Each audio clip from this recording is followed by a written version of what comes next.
Panorama group, जो सोचता है वो करता है। आपके अपने सपनों का आशियाना। लोकसभा के नवनिर्वाचित सदस्यों की जब शपथ ग्रहण प्रक्रिया चल रही थी, इस बीच में आपको बता दें कि एक ऐसा दल था जिस पर सबकी निगाहें थी, और उस दल के जब सदस्यों ने शपथ ग्रहण शुरू किया तो लोगों का ध्यान अनायास ही उस पर चला गया।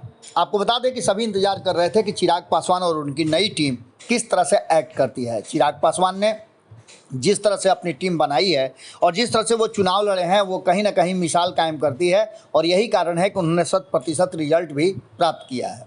आपको बता दें कि जब एनडीए का गठन हो रहा था और सीट शेयरिंग का समझौता किया जा रहा था, उस बीच में चिराग पासवान दूर दूर तक नज़र नहीं आ रहे थे। हालांकि चिराग पासवान ने ये दावे के साथ हर बार कहा कि वो एनडीए का हिस्सा हैं और एनडीए का हिस्सा ही रहेंगे।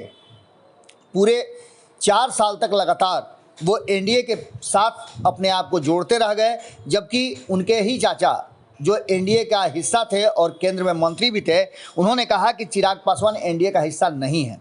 लेकिन भारतीय जनता पार्टी चिराग पासवान के महत्व को समझ गई थी, और यही कारण है कि उन्होंने चाचा को बाहर करके चिराग पासवान को अपने साथ रखा और 5 सीटें दी, जिसका परिणाम 5 की 5 सीटें जीत करके उन्होंने नरेंद्र मोदी की झोली में डाल दिया है। इसके बाद से चिराग पासवान की पुश और बढ़ गई। जिस तरह से प्रधानमंत्री नरेंद्र मोदी और लोगों से मिल रहे थे और चिराग पासवान से मिले, उसको देख करके कोई भी कह सकता था कि चिराग पासवान से उनका स्नेह विशेष है। इस बात को लेकर के चिराग पासवान ने भी कहा है कि वो प्रधानमंत्री नरेंद्र मोदी को अपना गार्जियन मानते हैं और उनका स्नेह भी उनके ऊपर रहता है। लेकिन ये सब बातें तब और ज़्यादा मजबूत हो जाती है जब आपको स्नेह करने वाला आपसे रिजल्ट की अपेक्षा करता हो और आप 100% रिजल्ट देते हो।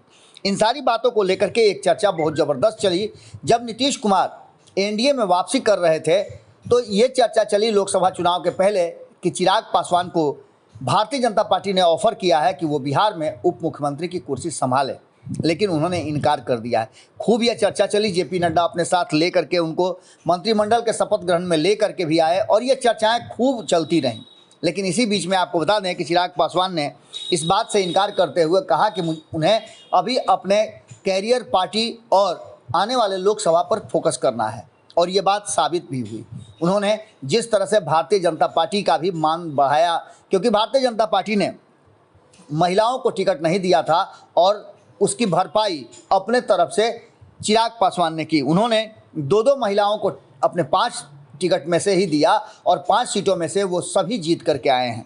इसके बाद चिराग पासवान लगातार चर्चा में आ गए और ये कहा जाने लगा कि अगर तेजस्वी यादव का कोई विकल्प और मजबूत विकल्प है तो वो चिराग पासवान है। चिराग पासवान को लोग बिहार के मुख्यमंत्री के रूप में देखने लगे, और चिराग पासवान का vision Bihar first, Bihari first कहीं ना कहीं एक बार फिर से एक्शन में आ गया। उनके 5 सांसद अब बिहार फर्स्ट, बिहारी फर्स्ट की बात करते हैं और प्रधानमंत्री नरेंद्र मोदी से बिहार के लिए विशेष करने की बात कर रहे हैं। इसके साथ साथ आपको बता दें कि लोक जनशक्ति पार्टी रामविलास के राष्ट्रीय अध्यक्ष चिराग पासवान ने लगातार प्रेस कॉन्फ्रेंस के माध्यम से हो या जिस माध्यम से हो, उन्होंने कहा है कि बिहार को मजबूती प्रदान करने के लिए बिहार में बहुत सारी चीज़ें बदलनी होगी। इतना ही नहीं, उन्होंने जंगल राज की बात को भी सिरे से रखने का काम किया है, और हर बार उन्होंने कहा है कि जिस तरह की घटनाएं हो रही हैं वो साफ बता रही हैं कि कहीं ना कहीं जंगल राज था और जंगल राज को फिर वापसी नहीं होनी चाहिए। मुख्यमंत्री नीतीश कुमार की बातों का भी उन्होंने समर्थन करते हुए कहा कि मुख्यमंत्री नीतीश कुमार ठीक कहते हैं कि 2005 से पहले का बिहार किस तरह का था। अब इस बिहार को बदलने की ज़रूरत है और लोगों की मूलभूत सुविधाएं और अंतिम पायदान तक लोगों तक जो सरकारी सुविधाएं हैं उसे पहुंचाने की ज़रूरत है। इन सारी बातों को लेकर के स्वास्थ्य से जुड़ा हुआ हो या फिर अन्य मामलों से जुड़ा हुआ हो, रोजगार से जुड़ा हुआ मामला हो, सभी मामले में चिराग पासवान काफ़ी एक्शन में नजर आए।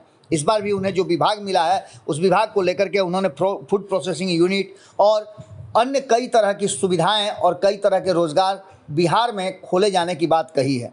देखना दिलचस्प होगा कि चिराग पासवान करते क्या हैं। लेकिन जैसे ही शपथ ग्रहण समारोह समाप्त हुआ, उसके बाद चिराग पासवान ने 2025 को लेकर के जो मास्टर प्लान बनाया और बताया, उसे लेकर के सभी आशान्वित है कि इस बार चिराग पासवान विधानसभा के चुनाव में भी बेहतर प्रदर्शन के साथ साथ एक बेहतर विकल्प के रूप में भी सामने आएंगे। अब देखना दिलचस्प होगा कि भारतीय जनता पार्टी चिराग पासवान को किस तरह से प्रयोग करती है, क्योंकि आप जानते हैं कि ताश के खेल में एक ट्रम्प कार्ड होता है जिसे किसी भी कार्ड के साथ मिला दीजिए तो उसके इक्विवेलेंट यानी बराबर हो जाता है। चिराग पासवान वैसे ही ट्रम्प कार्ड है प्रधानमंत्री नरेंद्र मोदी के लिए, जिसे जहां चाहें वहां फिट कर ले। इससे पहले भी ये बातें साबित कर चुके हैं चिराग पासवान, चाहे बिहार में उपचुनाव हो और भारतीय जनता पार्टी ने उन्हें चुनाव प्रचार के लिए चुना हो, वो हमेशा तैयार नजर आए हैं और 100% रिजल्ट भी दिए हैं।